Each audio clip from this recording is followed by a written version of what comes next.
Blog Talk Radio.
Hello, and welcome to the Go Pro Fantasy Show. I am your host, the Fantasy Geek, owner of 8 fantasy teams, all of which are over 500 or at 500 right now. Thank you very much. So, we are lined up for an interview on today's show with Adam Woods, who is a Tier 1 owner. And he is about to call in. Looks like he just called in, so we're going to cut to him pretty soon. He is the third PFFL Tier 1 owner to come on the show this year. His team, Teddy KGB, is 8-2 and looking for a postseason appearance and a good experience that will hopefully net him the championship, but don't tell the other guys who've come on that today we're pulling for Teddy KGB. All right, we'll get right into the interview in a minute. Then I'll recap all the games in PFFL Week 10, and we will go over the names, news, and stats, and other fantasy football stuff that will help you get a W in Week 11. All right, it looks like we have Adam on the line, so let's not test his patience.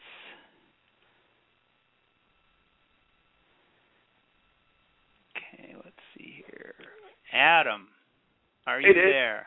Hey, good to have you. Good to have you on. Thanks for having me. Thanks for joining us. So you are the owner of Teddy KGB, 8-2, looking solid, and we'd love to hear a little bit about what's going on with you and your team this season. So, congratulations on your success so far. Thank you.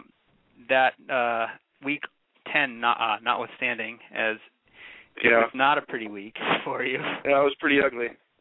43 points. We'll get into that a little bit later. But it does look like you'll be heading to the Tier 1 playoffs with an 8-2 record. You and 2 other teams are 8-2 and have a 2-game lead over the rest of the pack. So it looks like you'll be heading in to play for all the glory. So tell us a little bit about your team. You know, who's been your MVP so far, and who are some of the guys who are over delivering, not necessarily the big bucks players, but some of the guys who have been sneaky good for you. Right. First off, I got to say Willis McGahee. I got him I think for about $15 in the draft, and you look at some of the guys that he's been outperforming, and some of the more expensive running backs, and he's been a really good value for me.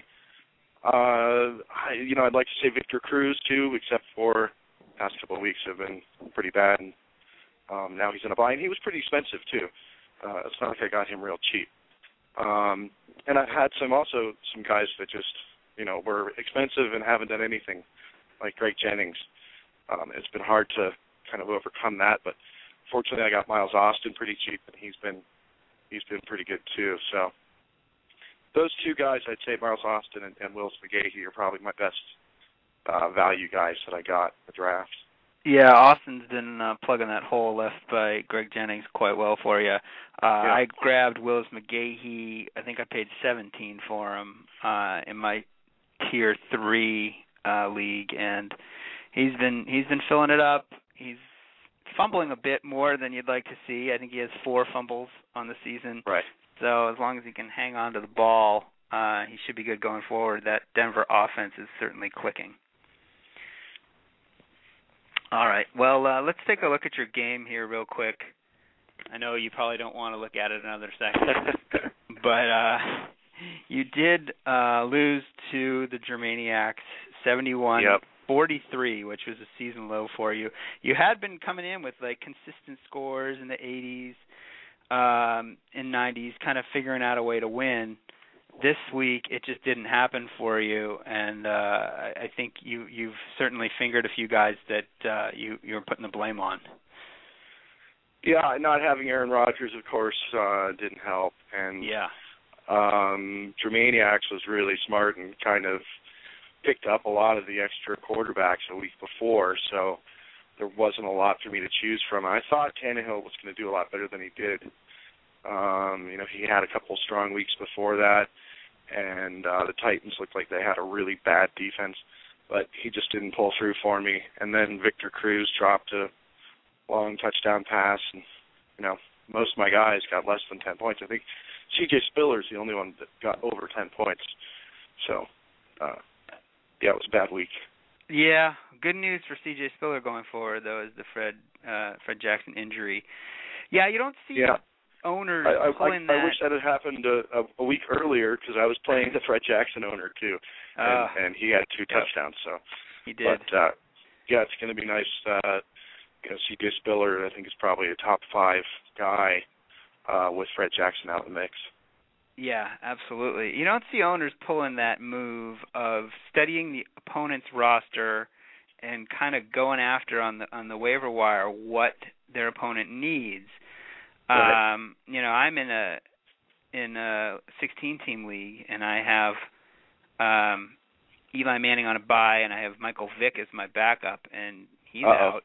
So I got nothing, but we'll see how many smart owners out there grab all the backups like Nick Foles and Colin Kaepernick if he happens to start and guys like that. I just don't think most leagues guys aren't on top of that. But in Tier 1, people should be, and kudos to the Germaniacs for kind of going after some of those backups that you were looking at. Yeah, it was well played. So. Well played indeed.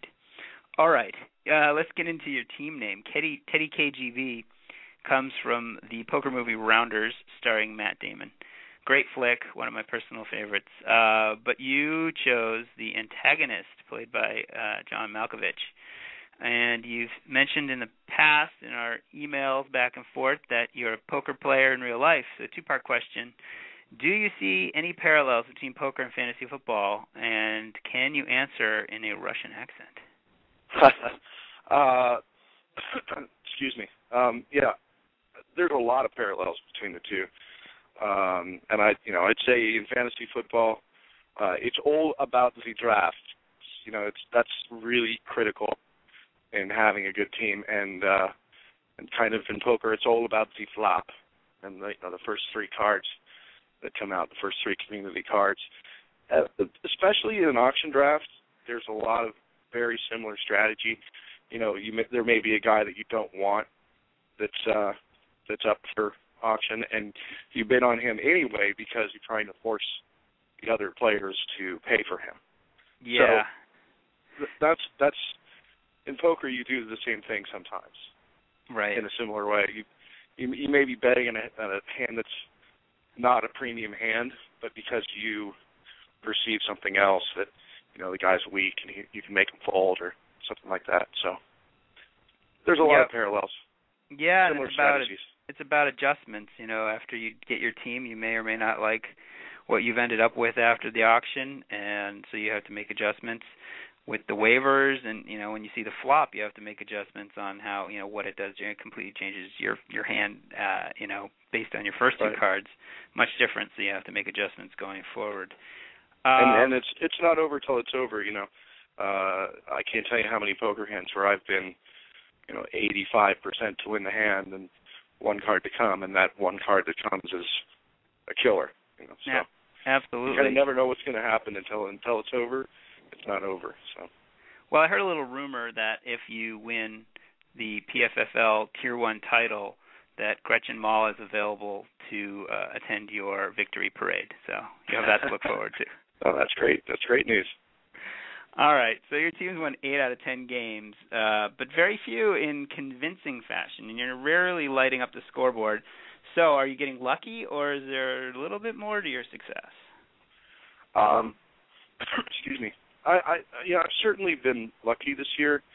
If you look at my opponents each week, they've kind of underperformed, and there have been some weeks where I really thought I was going to lose, and I squeaked out a win. So there's definitely been some luck involved. But also, like you were saying about adjusting and using the strategy of picking up players that your opponent might want. And there's been a lot of things I've done that have been strategic moves that I hope will pay off for me or that have paid off for me. So it's a little bit of both. Just like poker, there's a little bit of skill and a little bit of luck, and you kind of need both to succeed. Yeah, absolutely. So we're at the point in the season where the cream has kind of risen to the top in Tier 1. So which other Tier 1 team do you see as your biggest threat to stand in the way between you and the title? You've got Tier 1 Imports also at 8-2, the Confused Octopi, which you tell me should be octopuses, also yes, at 8-2. And Daulanos is kind of lurking there at 6-4, and Germaniacs are starting to come on strong. So, which of those teams, or is there another team that puts a little fear into you? Well, I was with Confused Octopi in Tier 2 last year, and I think he won it all. I think that's how he got into Tier 1. So I know that manager is a pretty solid manager, and I can tell he's taking it seriously. And I'd have to say that he's probably the team that scares me the most. Germaniacs winning this week, though, also, keeps him alive in the division. So not too thrilled about that. But and I've got a pretty tough schedule coming up. I think I play Confused and I play Tier 1 in the next 4 weeks. So that'll certainly open things up. That's an interesting. We'll see by playoff time who has the upper hand, because you guys have been you were tied last week at 8-1, and then and all 3 8-1 teams lost. 3 lost, yeah. All right. So how did you find out about PFFL? You said you were in the league last year, and what do you like best about it? There's a lot of things I like. I'd never played before in a fantasy football league that didn't have a defense, and that's a whole another level of knowing about all kinds of different guys and defenses, and so that, I think, and I guess the reason behind it, for Paul's reason behind it, is because that keeps it more competitive. A defense can score a huge amount of points any given week and make a big difference in a game, in a fantasy game. And they can also even, and they can also even score you negative points if they do really badly. So it kind of sways things, I think, a little too much. Yeah. So I really like that aspect of it. I love the auction aspect of it. That way, if there's a guy you really want, you can get that guy. It may blow your budget to get him, but those are 2 aspects of the PFFL I really like. And I originally found out about it through the fftoday.com message boards. Oh, okay. Somebody had posted on there. They were checking it out. Very I took nice. a look at it, and I thought it looked cool, so I signed up. That's cool. That's a good way to stay in touch with, kind of new leagues and things that are going on. I actually found them through Twitter, as I follow hundreds and perhaps thousands of fantasy football entities on Twitter. Okay, so when you're not watching football, and we know you spend some time at the poker table, will we see you in the World Series of Poker? I think that's the question everybody is wondering. Probably not. I play every year in satellites to try and get in. I played in one last year where I missed the final table by 1. Oof. And if I would have made the final table, I would have made it into another tournament where I could have gone to the main event. And my friend that won it and win, ended up cashing. He made $30,000. So nice. I would love to, but it's the chances of me. I'd have to win my way in. I'm not going to show up and plop down $10,000 to play. So. Yeah, that seems crazy to me. I have a friend who played in the World Series and just got like a ton of people to back him, and it was all just like a profit share thing, and right. So he was able to do it, but he didn't. I think Did he cash? No, he was out in day 2. So if you haven't gone pro in poker yet, what are you doing to pay the bills? I work for a family company. My mom has a little jewelry company, African company called Tribal Links, and I work for her. Built the website and kind of the marketing manager there, even though it's only part-time, but it pays the bills. So very good. And if you're in need of jewelry, any of you listeners out there for a holiday gift, go to Tribal Links. There you go, triballinks.com. All right. All one word, Tribal Inks. Oh, Tribal Inks. There you go. 1 L. All right. 1 L, yeah. Finally, you write the Perception versus Reality column at the PFFL, and a lot of times you point out, what people assume to be true versus what obviously really is true. So explain a little bit more about what readers can find if they go to the-pffl.com to check out your column. Well, I can't give away all my secrets. I mean, sometimes I'm going to tell you guys I think you should pick up and stuff, but that's not really what the column's about. It's kind of nice that I write it on Monday nights so I can look back at the past week and kind of see what happened. But, I did tell my readers to pick up Nick Foles a few weeks ago. I don't think very many of them listened. But, so, I do sometimes tell you guys I think that you should pick up or that are going to play well, but I can't really divulge too much about my strategy. So it's more kind of a look back, sort of a recap on the week or the season so far, and how guys are doing that either people perceive to be good or if guys are overperforming that people perceive to be less than good. So. Okay. Well, it's a different spin, and I kind of like the content there. The Week 10 column looks like has not been posted yet at the website, but I'm sure the guys will have it up soon.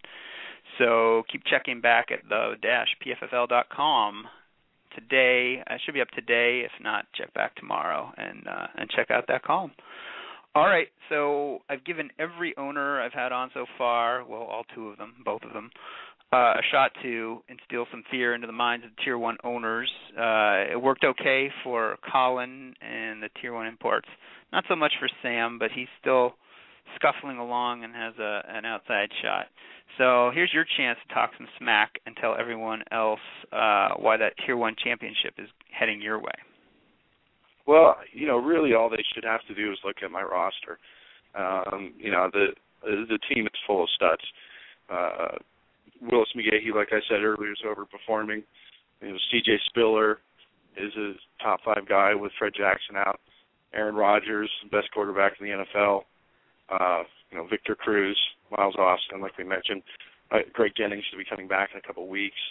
I picked up Amendola. So the team, if you look at it, is really solid. And after this week, I have Cruz on a bye this week. But after that, there's no more bye weeks for me. So there's no more bye weeks for anyone. Oh, is that true? Is it? Yeah, next week is the next one. It's the last one. But you won't have to start any guys like Tannehill. And it looks like injury-wise, other than Jennings, you're getting Beanie Wells. I just picked up Beanie Wells too.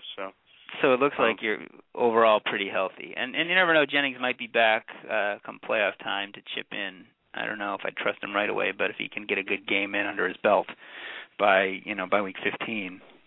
I need to get some value out of him. I think I paid $60-some odd for him in the auction. Wow. So really need him to do something for me. Yeah, that would be nice. Maybe he'll time it just right for you. Well, there you have it. Thanks for coming on and sharing your wisdom with us, Adam. Best of luck to you in the Tier 1 playoffs. We've got the crowd needs to react to your wonderful performance here today. so I think they're happy. So thank you for coming on. And thank you, Dave. Hopefully we'll have you on again sometime in the future. And anything else you want to plug other than your column on the PFFL.com?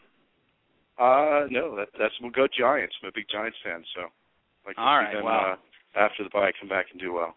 I'm glad that didn't come up earlier, as I'm a Patriots fan, and you guys have our number. But yeah, apparently.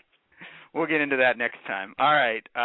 You can hang it up, and we'll go on and continue our recaps of Tier 1. We've already covered your team. So we'll go into the others. Thanks again, Adam. Great. Thank you, Dave. All right. Bye. Bye. All right. There you had it. Adam Woods, owner of Teddy KGB. So, as promised, we're going to head into the Tier 1 Week 10 recaps. And so much for that theory that I had last week about the three-headed monster of those teams at the top of the rankings. This week, up was down, left was right, in was out, and the top three Tier 1 teams all lost, which is very rare. That'll certainly make things a bit more interesting as they head into the home stretch. And here's how the upsets went down. Jurassic Pork led the tier with 112 points, and they took out Insanity Escape with 84. Wow, the number 12 team in the league just went off. Adrian Peterson and Phil Rivers pulled the pork. Insanity couldn't escape disappearing acts from Mikel Ashore and Eric Decker. Daewoo Lanos is starting to come around, 100 points versus Renton Rain Dogs' 87. Daewoo got their motor running with big efforts from Matty Ice and Greg Olson to get a much-needed win. The Rain Dogs were left doubting their two Thomases, Daniel and Pierre. Mr. Miyagi's Dojo 100 confused Octopi 85. The number one Octopi needed a Monday Night Miracle of 23 points or more out of Big Ben. Instead, they got a separated shoulder and a loss. Mr. Miyagi has a stroke of good luck starting Andrew Luck over Tom Brady. That takes some balls to do. And Tony Gonzalez was flat out a black belt in the dojo with 24 points for Mr. Miyagi's Dojo. Seattle Seahanks 93, illegal touching 56. The Seahanks big three combined for 51, which was almost enough to get by illegal touching right there. IT needs to reboot after having no starter score over 12 points. Team Kizzle 85, Tier 1 Imports 62. Kizzle kept their title hopes alive with a gotta-have-it win over the Imports. Their balanced attack was punctuated by a game-winning 16 spot from Jamal Charles on Monday night. Tier 1 missed three starters badly, and Mike Turner, Steve Smith, Ike Redmond, and Garrett Graham, who combined for a measly 5 points. That's not going to get it done. We already covered the final game in Tier 1, Germaniac 71, Teddy KGB 43. Let's not torture today's guest with any further breakdown of this epic failure. All right, let's see what those scores did to the Tier 1 Top 12 poll for Week 10. The pack caught up to the three leaders a little bit, but not enough to shake up the rankings. Your number 12 team is still Jurassic Pork, despite the big win. They're 2-8, still the worst record in Tier 1. 112 points. Where has that been all season? Coming in just below them, Insanity escapes the basement. They're 3-7, and they can take solace in the fact that they lost to the last place team and still stayed ahead of them in the rankings, but just barely. Number 10, Illegal Touching 3-7. The Doug Martin train rolled to a stop this week, so much for the huge point totals out of him. There may be more in the future, but this week did not help your cause. Number 9, Mr. Miyagi's Dojo 3-7. As you spoiled the number 1 team, I hope you said, "Look I, always look I." A little Pat Morita quote there. So they come in just ahead of number 8, Team Kizzle, 4-6. Can you flip the switch and win out? That's what's pretty much going to take with a record that's 2 games under at this point in the season. Number 7, the Renton Rain Dogs, also 4-6. The playoff picture is starting to get a bit cloudy for you. Playoffs? Don't talk about it. Playoffs? You kidding me? Playoffs? There you go, Jim Mora. Number 6, Seattle Seahawks, 5-5. Sean Drawn is your latest head-scratcher play. I'm not sure what he's doing near any PFFL lineup. Surely there has to be better options on the waiver wire. Number 5, Germaniac, 6-4. You called Teddy KGB's bluff this week. Number 4, Daulano, 6-4. Starting to get your swagger back. Entertaining smack talk shall ensue. Number 3, Teddy KGB, 8-2, 43 points.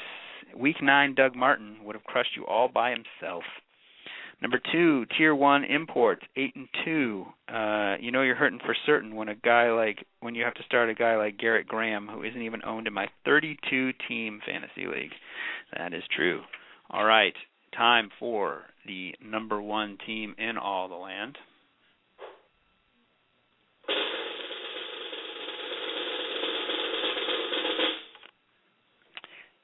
Confused Octopi. They remain at the top spot despite losing. They're stuck on a win for each arm, but losses by Teddy KGB and Tier 1 Imports leaves them in the top spot. Okay, time for my favorite segment, You Blew It, where we take a look at the terrible calls Tier 1 owners made this week. Doesn't necessarily mean they lost, but they at least cost themselves some serious points. All right, so first we have Mr. Miyagi's Dojo. He's back in this segment again. Not a good thing. This time he started Shane Vereen, 1 point, over Danny Woodhead, 17 points. Youch. You blew it! Next up, we have Daulanos. They were jonesing for some running back help this week. Problem is they started Taiwan Jones over Felix Jones and cost themselves 15 points. Dope. You blew it! And finally, the Renton Rain Dogs keep raining on their own parade. This week, Renton kept Aaron Hernandez active, even though the Patriots didn't. Renton could have started Jared Cook, who found the end zone. Yikes. Renton Rain Dogs. You blew it! You did blow it. All right. Fast forwarding, let's move right into the all-work team.